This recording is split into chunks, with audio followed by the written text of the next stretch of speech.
Hello, welcome back to our channel. Guys, we're so excited today. I am Shay. I'm Steve. And this is Reentry with the Rogers. And we are excited to bring a guest on today that we're going to just be talking about. If you saw some of the promos, we're talking about life in prison and the transition out of prison and incarceration. And so today we have Mr. Floyd Wright on with us.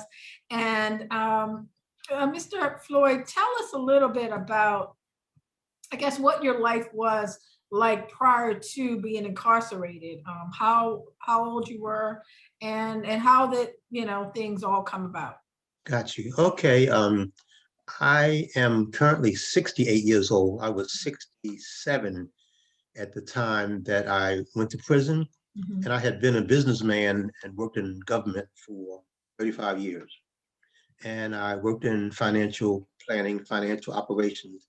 And then there was an investigation done. My side business had some irregularities that caused me to go to prison. Okay. And so, I mean, I'm sure living a life 60 some years, out of prison in the free world, and then to find yourself at that age incarcerated, what was that like? Well, it was pretty rough to digest all of that, because it was the trial, the sentencing, and then being placed into the prison, and going through all of that process. It was just traumatic. And then you're locked into a prison area, and then you just have to start to learn how to adjust. Yeah. And was it minimum, maximum, like what type of? It was minimum, very minimum security. But I was in a confined area for 23 hours a day, and I had one cellmate, so it was just us two, 23 hours a day. Shocker. Quite a shocker. Yeah. Quite a shocker. Yeah. And while you were there, what things did you do to, I guess, help your mind and help you to prepare for when your time was done? Well, once I went through the intake process and they finally realized where they wanted to put me, the dormitory, I was able to get in touch with the chaplain, and I was able to get a Bible and some other reading material. And then I also requested to get a daily newspaper. And I would just read every day. I just read every day. I read my Bible verses, and then I would get my hands on a newspaper and I would read it from front to back, because there's nothing else to do 23 hours a day. And you just make up that habit. And then, I tried to, when my hour came to go out, try to do some type of exercising, walking in the day room, or just trying to do some push-ups and sit-ups. That's all you can do. 1 hour, just 1 hour of outside time. An hour. Yeah. Wow. We can relate to that. So then your time, and how much time did you actually do? I was sentenced to 5 years. Okay. And it got suspended down to like 90 days. And I got awarded work release, which means I only did 52 days actually confined. Okay. Well, that was a blessing, that was that Bible reading, all of that. Yeah. A lot of prayer, a lot of Bible reading. Yeah, a lot of prayer. Awesome. Did you have a support system outside? Yes. Yeah. Yes, I was in touch with my family every day by phone.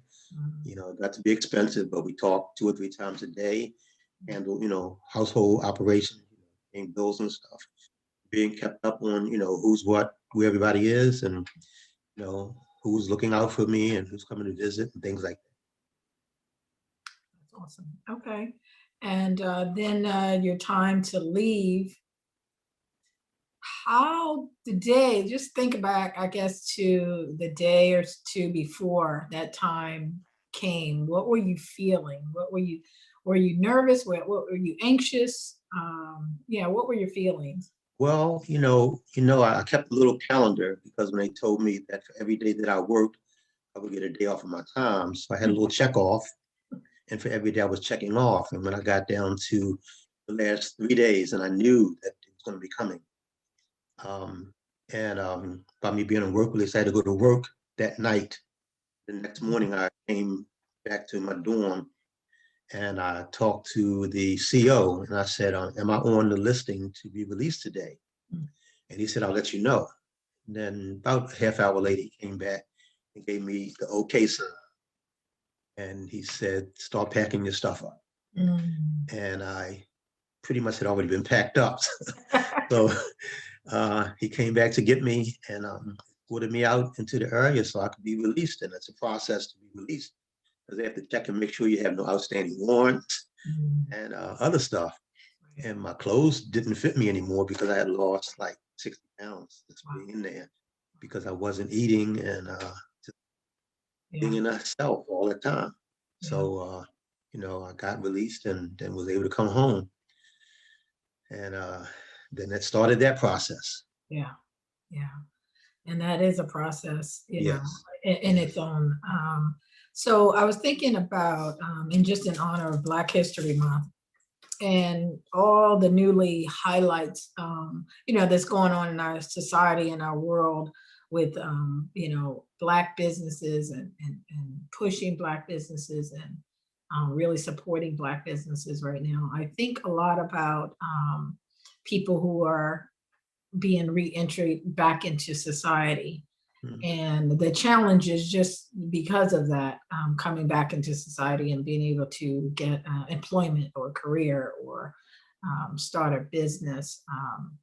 What would you say are some of the things we can do on the outside when people find out about someone who's been incarcerated, who want to start a business or, you know, employment or whatever? What are some of the things you think could help or helped you to be able to, you know? Well, I think that an individual, once they're in there and they start looking at what kind of industry they might want to be a part of, whether it be a truck driver or you want to open a clothing store, you want to do a mentoring program, you want to do an athletic program, just find out what you want to do. And then once you get out, you start finding out where those opportunities are. You can go to probably a social service agency, or maybe some of the colleges that may have programs that can tell people how to get started and where the training programs are. There are a number of training programs that I know of that can teach someone how to be a long distance truck driver. And some of those programs are paid, and you go through the program and you have to pass all of the tests that you need. And then you're given the certificate you need to be able to be a long distance truck driver. And a lot of times individuals do that because it gives an opportunity to be on the road, to be free. At that time in incarceration, you want as much freedom as you possibly can. Yeah. Mm-hmm. That's actually a good point. When you've been incarcerated, I think people don't understand, even your family, you know, when you come home, just how much freedom means and some of the little things that, you know, just being out represents. So my next question is how do you help your family to understand the new you? Because, you know, even with, you know, some people have served shorter time or a lot longer time, but it still affects you, you know?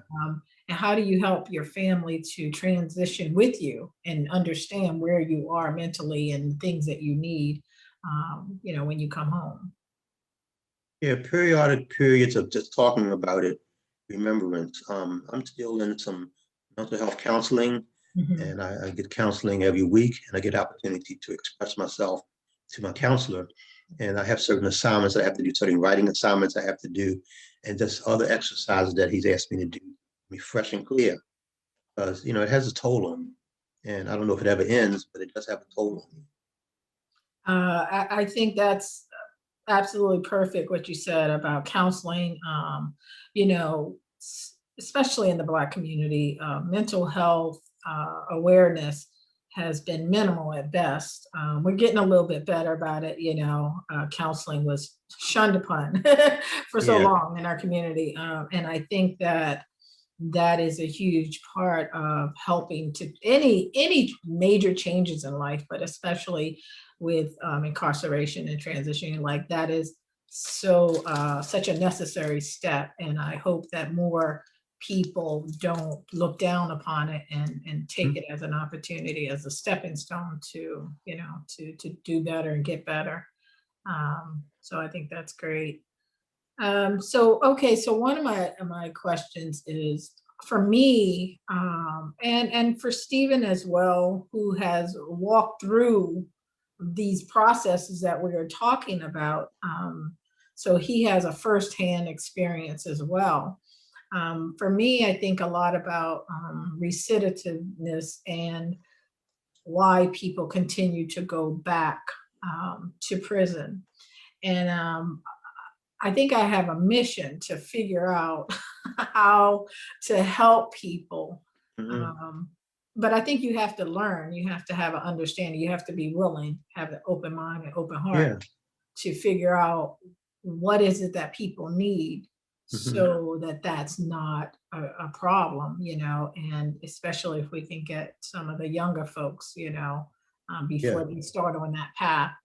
So do you have, and I don't know if your particular situation is different or not. I mean, the type of, the type of scenario that you were in was, is that what they call a blue collar crime, or I don't know. White collar. White collar crime, right? Right. So with that, I don't know if that is a situation where this would apply or not. You can answer that, but do you feel like that's something that, even in a white collar crime community, that recidivism can be a problem?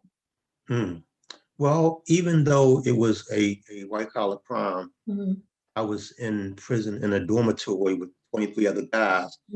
They were, child abusers, drug users, other assaults and things like that. So it wasn't just because I was a white collar crime that I was with other white collar crime individuals. It wasn't that at all. But I spent as much time as I possibly could in talking to these guys, just to share with them things that could be a little better. One couple of guys I sat down and we wrote a business plan on a mentoring program. That's awesome. About a mentoring program where you could teach kids, fifth graders, you could teach basketball and books. We did a whole write-up of a whole organizational plan. And it kept them busy for a number of days, kept me busy for a number of days, because we actually talked it out, thought about it, found out how much the fees would cost, and it was that. And speaking about recidivism, I think once you have somebody who knows that there is something else out there for them to do, when they go looking at direction, they feel better. But if there's nothing for them to go out there to do and they get released and they're still exposed to the same environment, the same friends, the same associates, then they're coming right back again. Yeah, absolutely right. Stephen, you have any questions for Floyd or anything you want to say? Yeah, I agree. And I think that, as you were saying, the key is hope, right? I guess, like you said, if young people, or anybody for that matter, who finds themselves up against the decision to do something that can cause them to go to prison, we have to ask ourselves why. And usually a loss or lack of hope, here in our particular, city area where we are, crime in the city is at an all-time high. Yeah. It's at an all-time high. And so when we think about just what's going on in our world, our society today, and even with COVID-19, people being isolated, people dealing with depression and all kinds of things like that. Exactly. There's a feeling of loss of hope. Yes. And when people don't have hope, they can do some really, really crazy things. So, Right. Yeah. So I definitely, agree with that.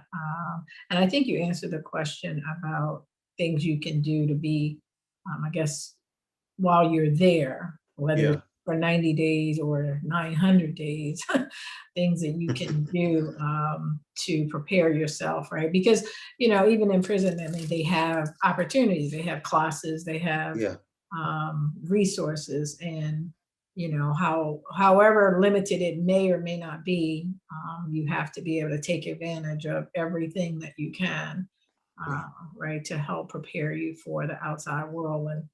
And again, I think for us as family support system, learning and understanding everything that we can about what our loved ones may be going through so that we can, right, help be a better support system. Right. True. And talking about when you're in there and things that you do, I know that you write and you have written. Stephen as well has written, and we're working on getting published. How many books now have you written? 4 books. So Good. those are more urban novels. So yeah, so we're working on getting those published, and that's, you know, again, that's using your mind, Yep. reading and writing, and, you know, taking all those experiences and creating something productive with it. So you've done that. Can you tell us a little bit about the project that you? Yes. So while I was in prison, nothing else to do. Like I said, I was reading, and I got a hold of some writing pads, and I started writing. Start writing about just what was going on, my exposure, and it ended up being a number of poems. Those poems ended up being a part of my book that I released called Poems of Detention. Not only is it talking about poems that I wrote, it's also talking about being a prisoner, the prison system, PTSD, being lonely, being away from your family, and it's that as well. So you have poems in here, and then you have some things that people can read to say, okay, that's something that somebody has gone through, and that's how the prison system is set up. Right. And it's scary because some people, once you get in there and you realize that you are locked into a room and there's nothing you can do, you have to ask permission to do things, and all you get. And then you have to worry about the other individuals who are in there and their tactics that they may have. You have, you know, people who will steal from you. You have people who are just not looking out for your best behalf at all. They're on your toes.